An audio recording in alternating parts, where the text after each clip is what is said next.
O ex-primeiro-ministro do Japão, Shinzo Abe, morreu nesta sexta-feira depois de ser baleado durante um discurso na cidade de Nara, no oeste do país. No próximo domingo, o Japão terá eleições legislativas e o ex-premier estava na cidade em campanha para os seus correligionários. Segundo autoridades, Shinzo tinha 2 ferimentos profundos, um deles no coração, e chegou ao hospital sem sinais vitais. Um homem de 41 anos foi preso no local. Uma espingarda de fabricação artesanal foi apreendida e a polícia ainda encontrou materiais que se assemelham a explosivos na casa dele. Shinzo Abe, de 67 anos, é o primeiro-ministro que mais tempo ocupou o cargo no Japão e deixou o posto em agosto de 2020. Durante evento nesta sexta-feira, o presidente Jair Bolsonaro lamentou a morte do ex-premier e o classificou como um grande amigo do Brasil. Hoje pela manhã, uma triste notícia se abateu em todo o mundo. Do outro lado do mundo, a 20 mil quilômetros de distância, o ex-primeiro-ministro Shinzo Abe foi assassinado. Fazia ele um ato em público quando a fatalidade aconteceu. Me traz à memória os momentos que estive com ele no Brasil e no Japão. Me traz à memória o carinho que temos da comunidade japonesa que vive em nosso país. Um homem afável, inteligente, patriota, que em todas as vezes que estivemos juntos, buscou o bem-estar da sua população, bem como ouvindo o que eles poderiam colaborar para com o nosso povo brasileiro. Bolsonaro ainda decretou luto oficial de 3 dias em homenagem ao líder japonês. Com esse destaque, a gente abre o programa de hoje e traz para você a análise do Roberto Mota. Boa noite, Mota. Boa noite, Brown. Boa noite, Ana Paula, Fiuza, querido Augusto Nunes. Boa noite, Zé Maria. Nossos pensamentos, nossas orações estão com você. Boa noite à nossa audiência. Olha, o Japão tem uma história longa e complicada. O Japão é habitado desde 3.000 anos antes de Cristo. Foi durante muito tempo uma nação isolada. Tem uma história curiosa que os mongóis tentaram invadir o Japão 2 vezes, lá por volta do ano 1200, e tempestades destruíram a frota mongol. Daí veio o termo kamikaze, que significa vento divino. O Japão entrou na Segunda Guerra Mundial com ataque a Pearl Harbor, né, que ficou famoso. Depois o Japão tentou criar um império na Ásia de forma violenta, acabou se rendendo na Segunda Guerra Mundial. Depois de receber 2 bombas atômicas, foi proibido de ter forças armadas. O Japão só pode ter forças de autodefesa. E o Japão se insere num contexto muito complicado ali da Ásia, um equilíbrio que tem a Coreia do Norte, Coreia do Sul, a China, Taiwan. Não é uma região fácil. Os assassinatos políticos não eram incomuns na política japonesa antes da Segunda Guerra Mundial. Shinzo Abe foi o primeiro-ministro que ficou mais tempo no poder no Japão no pós-guerra. Ele era filho de um ex-ministro das Relações Exteriores e neto de um ex-primeiro-ministro. E a sua grande causa era reconquistar o que ele chamava de independência total do Japão, revisando a Constituição de caráter pacifista, né, que foi imposta ao Japão depois da Segunda Guerra Mundial. Quando ele começou o seu segundo mandato, o Japão estava em recessão e a sua política econômica recebeu crédito por tirar o Japão da recessão. Uma coisa curiosa sobre o Shinzo Abe é que na cerimônia de encerramento das Olimpíadas do Rio de Janeiro, em 2016, ele apareceu vestido de Super Mario, anunciando que as Olimpíadas seguintes seriam no Japão. Vale a pena a gente observar que o Japão tem leis muito rígidas contra armas de fogo e que o assassino teria feito essa arma com a qual ele assassinou o ex-primeiro-ministro em casa. Foi uma arma feita em casa. Vamos ouvi-la também, Ana Paula Henkel. Imagino que esse tenha sido o grande assunto do dia também aí nos Estados Unidos, né, Ana? Esse caso que chocou o mundo ao longo dessa sexta-feira. Boa tarde para você, Ana. Boa noite, Vitor. Boa noite, Mota, querido Fiuza, mestre Augusto Nunes. Um abraço muito carinhoso e apertado para o nosso querido amigo Zé Maria Trindade. E boa noite à nossa audiência maravilhosa. Como você disse, Vitor, o assunto do dia aqui nos Estados Unidos, até porque o ex-premier ele era um aliado de Donald Trump também, né? Era muito ligado às políticas conservadoras, se tornou amigo particular também do ex-presidente, 4 mandatos, né? E uma agenda contra os globalistas, uma agenda muito explícita a favor das liberdades, principalmente dentro da pandemia. Ele defendeu muito as liberdades, as escolhas individuais, né? Ele defendeu aí arduamente a não obrigatoriedade das vacinas experimentais dentro da pandemia.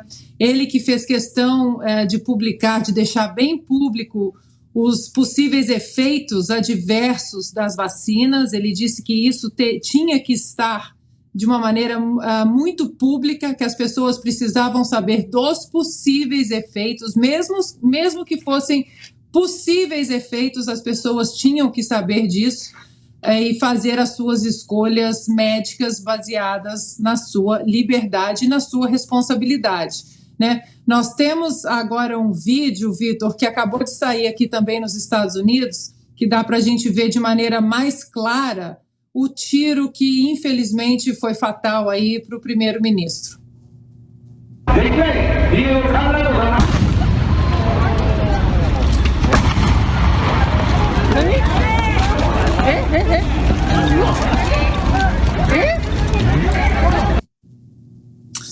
Infelizmente, Vitor, ele chegou já sem sinais de vida no hospital.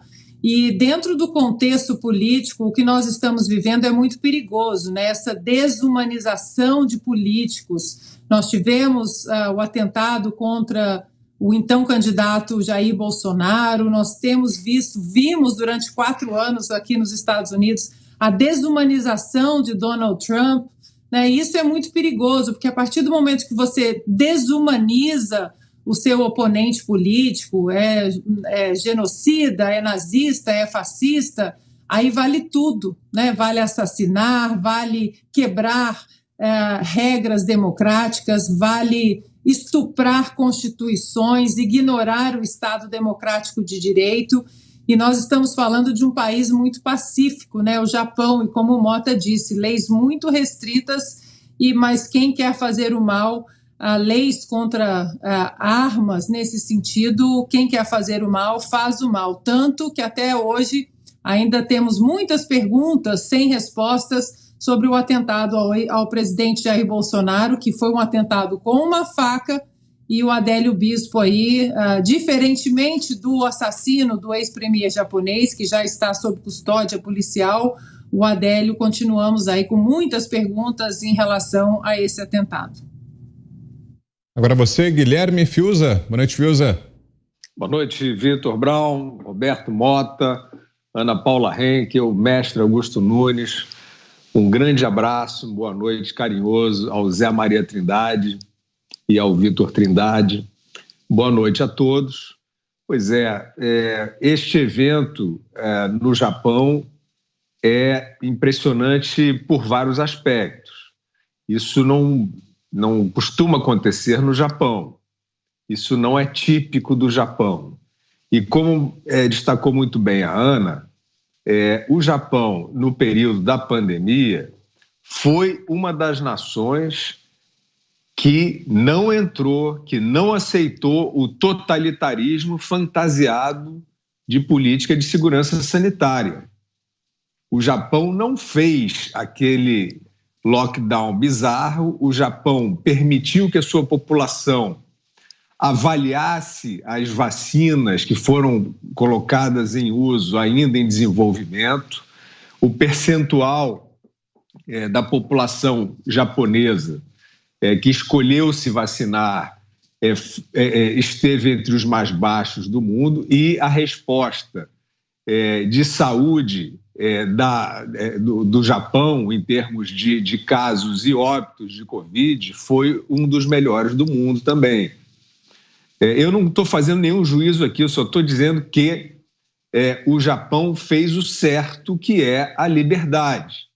E aí eu acho que é um crime que precisa ser rigorosamente apurado, porque, aparentemente, o que se passou nas eleições norte-americanas, que foram eleições que quebraram a tradição de pilares democráticos dos Estados Unidos da América, também era uma eleição que interessava a esses que exerceram o totalitarismo fantasiado de política sanitária.